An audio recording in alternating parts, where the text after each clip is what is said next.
আমার total study Bangla চ্যানেলের পক্ষ থেকে সমস্ত শ্রোতা বন্ধুদের জানাই 8ই মার্চ আন্তর্জাতিক নারী দিবসের হার্দিক শুভেচ্ছা ও ভালোবাসা। আজ 8ই মার্চ এমনই একটি দিন, যে দিনটিতে আমরা সবাই আমাদের মাতৃস্বরূপিণী নারী জাতিদের সম্মান প্রদর্শন করব এবং তাদের সম্পর্কিত কিছু বলবো। কিন্তু কি বলবো সে সম্পর্কিত তোমাদের সামনে একটি সংক্ষিপ্ত বক্তব্য উপস্থাপন করছি। বিধাতার অপরূপ সৃষ্টি নারী, যার মধ্যে মমতা, নম্রতা, কোমলতা, সহনশীলতা ও সংবেদনশীলতা থাকে, সেই তো নারী। নারী যুগে যুগে কোনো না কোনো পুরুষের মা, যার অকুণ্ঠ ভালোবাসায় অবোধ সন্তানেরা সভ্যতার পথে হাঁটতে শেখে। নারী কোনো না কোনো পুরুষের বোন, যার স্নেহ ভালোবাসায় তার দুরন্ত শৈশব ও কৈশোর কাটে। নারী কোনো না কোনো পুরুষের সহধর্মিণী, যার প্রেমময়ী চোখে চোখ রেখে তার জীবনের সব যন্ত্রণা দূর হয়ে যায়, যার লাবণ্যময়ী হাসিতে তার কর্মে নব উদ্যম সৃষ্টি হয়। আবার নারী কোনো না কোনো পুরুষের কন্যা, যার উৎসুক ও প্রফুল্ল প্রাণের ছোঁয়ায় স্বপ্নেরা রং ছড়ায়।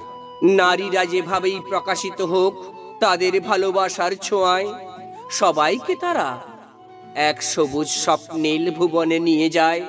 নারীর শৈল্পিক মননের স্পর্শে পুরুষের মধ্যে মানবতা ও সৌন্দর্যবোধ সৃষ্টি হয়। ফলে নারীর সান্নিধ্যে প্রতিটি সংসার শান্তির এক সুধাময় ঠিকানা খুঁজে পায়। নারীরা শুধু গৃহকর্মে নিপুণা নয়, দেশের আর্থ সামাজিক উন্নয়নেও এরা অনেক বেশি এগিয়ে। ঘরে বাইরে তারা অত্যন্ত সহনশীল আচরণের দ্বারা অসম্ভব কাজও সহজে মিটাতে পারে।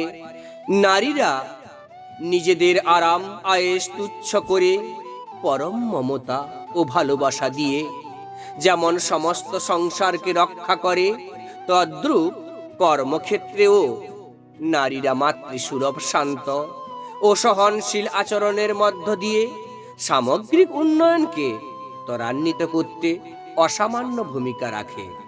তাই বলি, নারী তুমি অনন্যা, তুমি সব সম্পর্কের ওপরে মা।